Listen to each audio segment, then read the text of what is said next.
Nana, Setsuna, two egos trapped inside one body.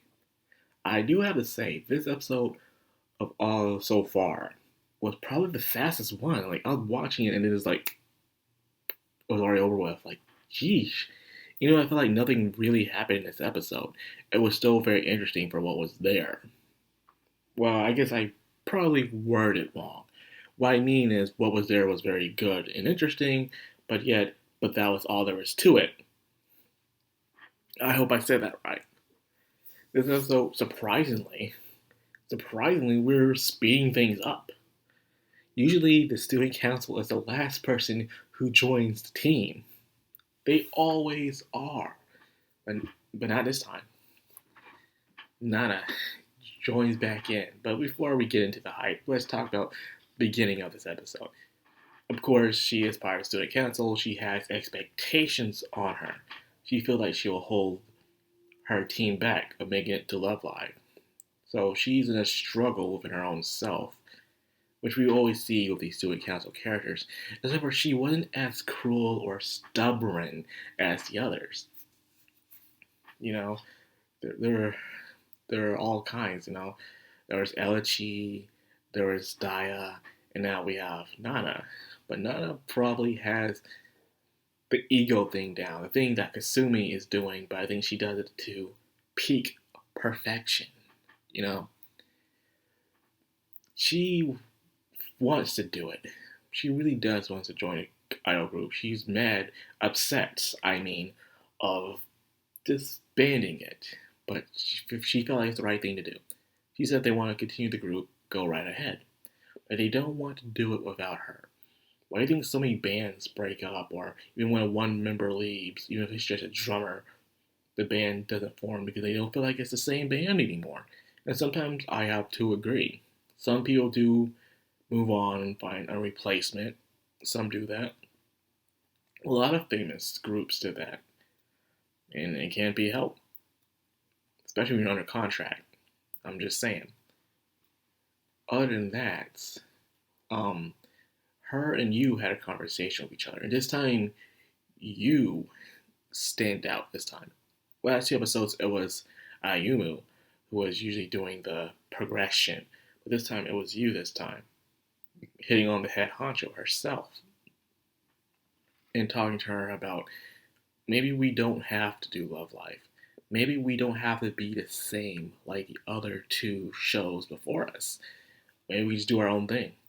Just have fun, do what we want to do, and just enjoy each other's company. Letting our voices be known throughout Japan and probably even the entire world. Who knows? People are into Japanese music. Idol groups are extremely popular here as well as they are in Europe. It's a big possibility. Other than that, there's not much that really happened in this episode. That's why I'm keeping it short. And I hate to do that, but What the What will probably have a better video than me, but I'm just going to keep it what it is. You also got to review The Day That I Became God as well after this. But anyways, I really want to talk about her performance. Her performance so far is the best one. When it comes to that rock. That she did, idol rock is just amazing. It's something I've always wanted to do. I've always wanted that idol show where they'll do rock like an idol group that Love Live would do, but it'll be like baby metal. Imagine that. Oh, that would be amazing. I don't know if we're ever going to get it, but a guy can dream. But her uniform truly describes her lifestyle. It's in half, One side is order, and the red and gold side is order and structure. The thing that they want her to become, she don't mind being, but it's not what she wants to do right now. She doesn't mind being this. She really doesn't. And the other side is the black side, the rebellion, the punk rock side, that kind of thing. So her outfit perfectly describes who she is, where she wants to be her alter ego, Setsuna, Yuki, having that, just rebelling against what she previously was, not because she hates what she was, it's that she also wants to become this as well. But she was afraid to do so. But now, thanks to the help of a new companion, she's able to do that. And that's good, you know? So her uniform perfectly describes who she is as a character in the show. So far, best character. When it comes to a progression movement, there are other characters that have yet to truly make their appearance, like the Rena chick, the one who shows little emotion. But as you see within the opening, she even has a little droid head on and even has a drawing book on her face sometimes. And like I said, she was actually the first character I've seen from this group. Years back in the day, I saw this character. It was in a drawing that I really liked about it, where she had a crown and had that kind of face. That meme was in where you had that kind of emote.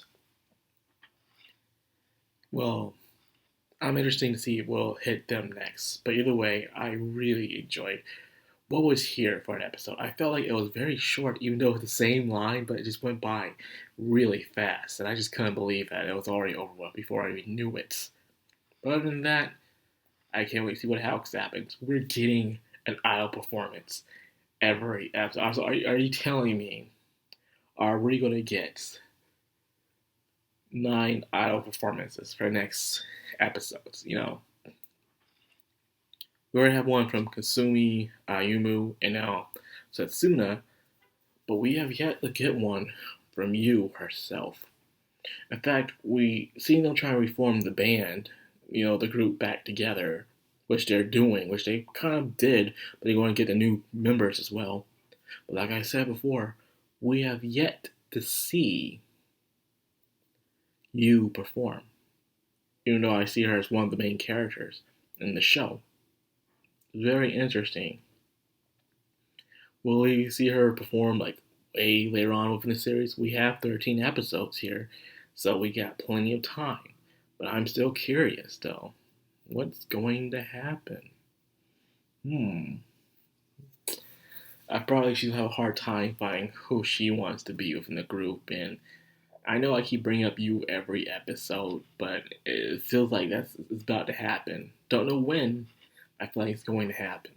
You know, where she's going to have this conflict where she sees everyone else doing well, but she herself, who also really wants this, doesn't know where to start herself.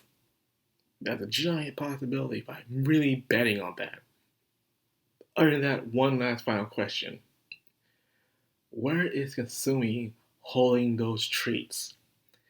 You know, in that episode, she keeps having those buns. I know one time, I think she pulled out her little pouch. I'm not sure she had it in that announcer room. I'm not sure. But she keeps pulling them out. Does she have the tune magic? We don't know. Well, anyways. No pictures for today, I'm sorry, because not much really happened I want to show out besides that amazing performance at the end. That was the best thing so far in this episode, the best performance. So she is the girl with the talent. She has the stuff. She is the real deal. Well, anyway, it's like after the episode. I enjoy reviewing this every freaking week, man. It is nice to have some Love Life material in your life. You know, it makes your day feel well, especially on Saturdays. So anyways, I hope you guys enjoyed the review, and I hope you guys are also enjoying Love Live, Nijigasaki. If you are, like, comment, subscribe, and of course hit that bell icon. This has been Madcrown on anime. Signing out.